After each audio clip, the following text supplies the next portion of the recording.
Showcase presents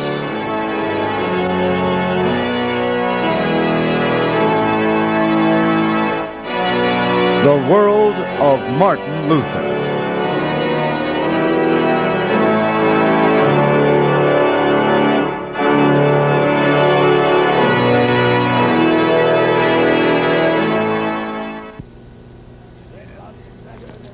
Well,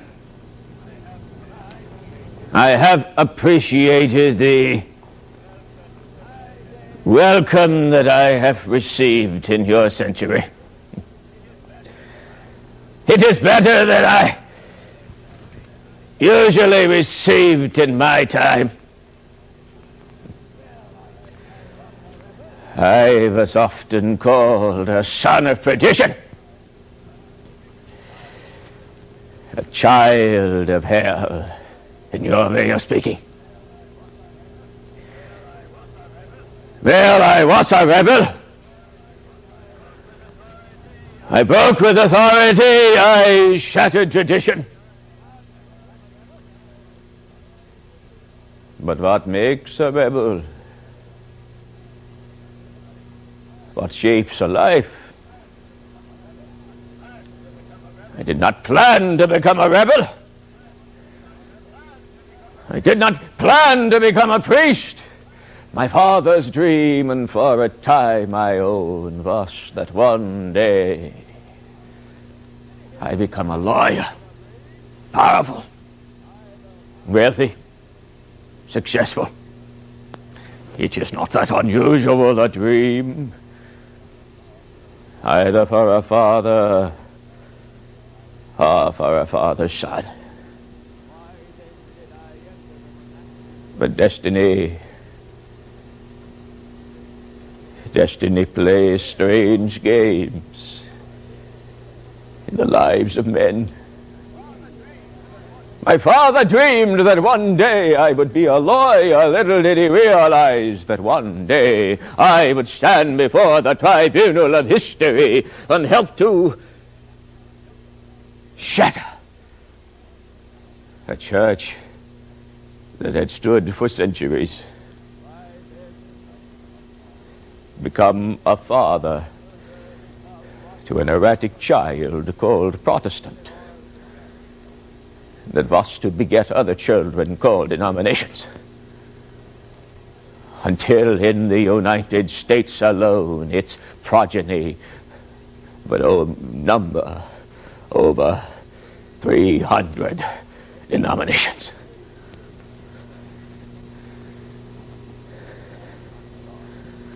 One cross, one Christ, so many splinters. Oh, I remember the day of my novitiate. I remember the pledge I took for extreme obedience and poverty and long vigils.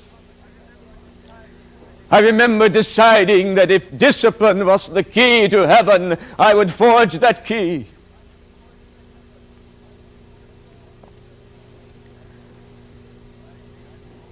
And finally, I remember the day I knew I must leave the Catholic Church.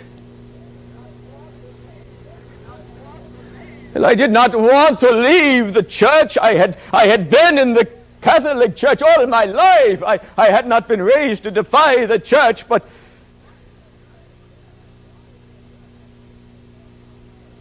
I knew the church would not change. And I knew there were things within the church that must change. And so, on the eve of All Saints' Day, October 31,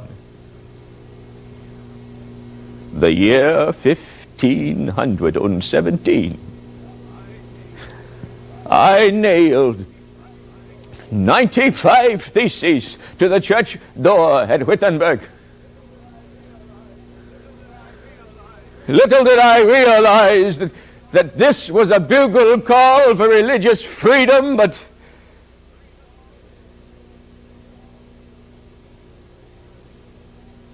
I knew it was something I must do.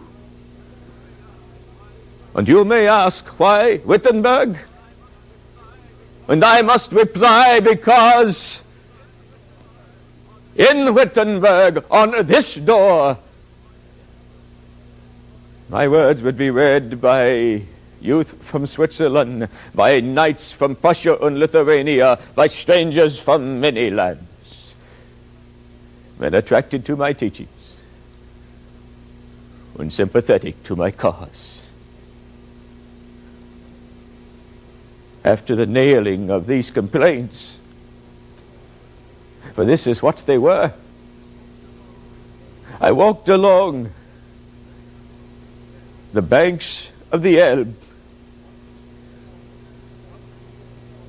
watching its water sweep past from the quiet of my Teutonic mountains down to the turbulence of the sea.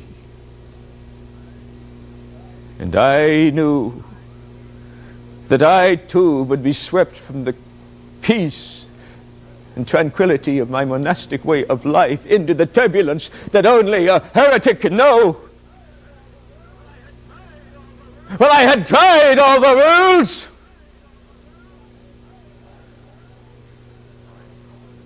I had tried all the rules.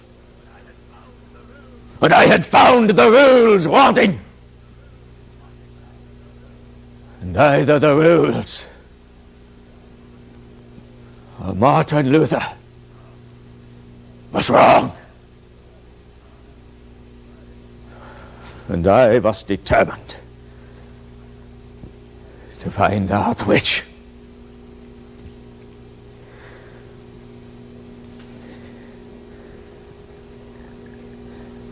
My proposals were simple, but disastrous for Rome.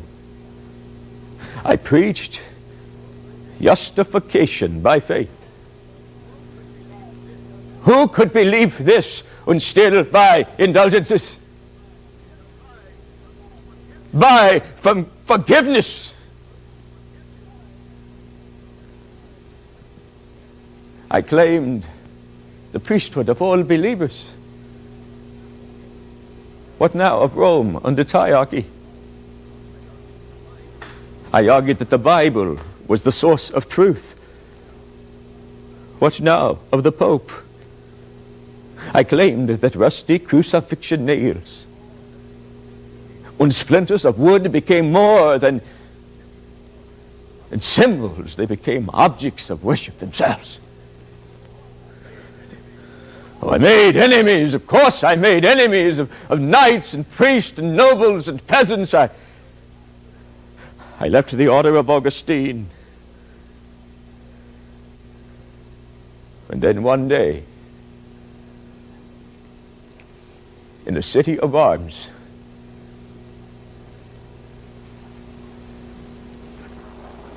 I cut the cord completely.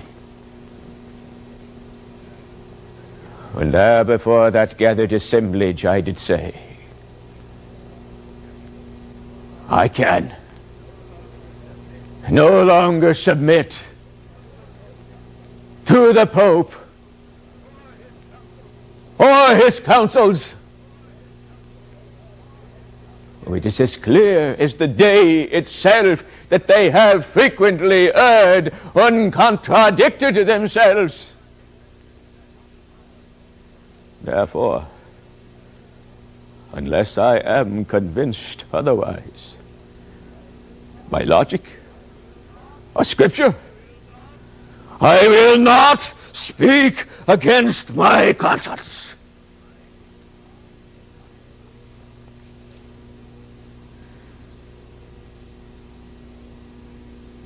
Here I stand.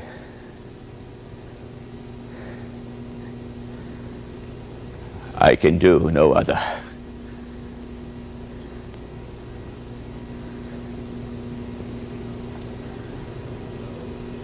And so, what once had been a gaping hole now became a widening gap. In time, I would help to lead half of Christendom through it. I deserved my excommunication. I built a pyramid of reasons for it.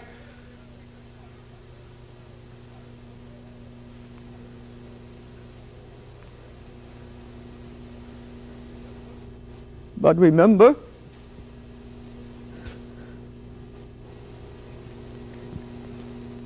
please remember, I did not want to leave my church. I loved my church.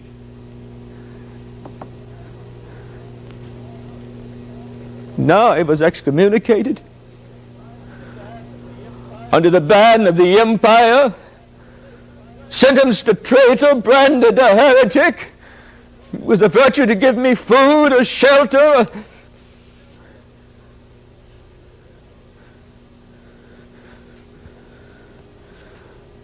They would starve me. They would brand me. They would leave me alone.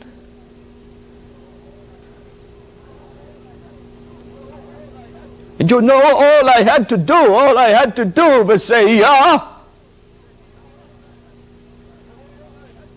All I had to do was say, yeah, to the right people.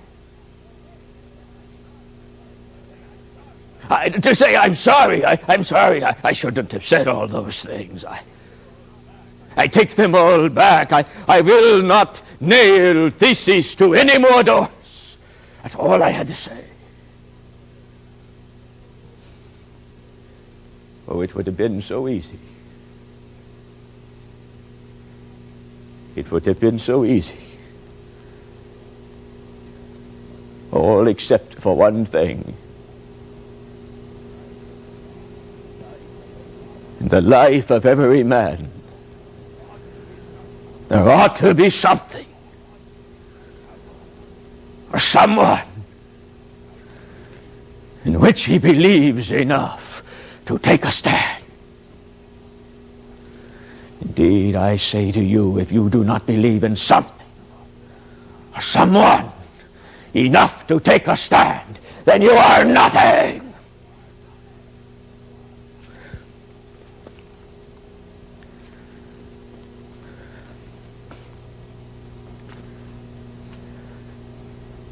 Yeah,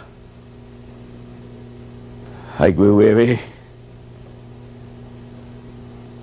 but in my heart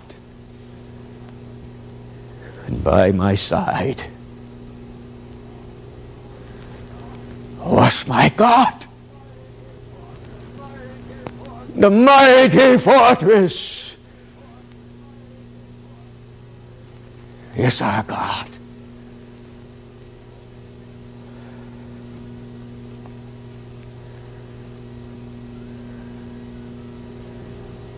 Well, yes, your God,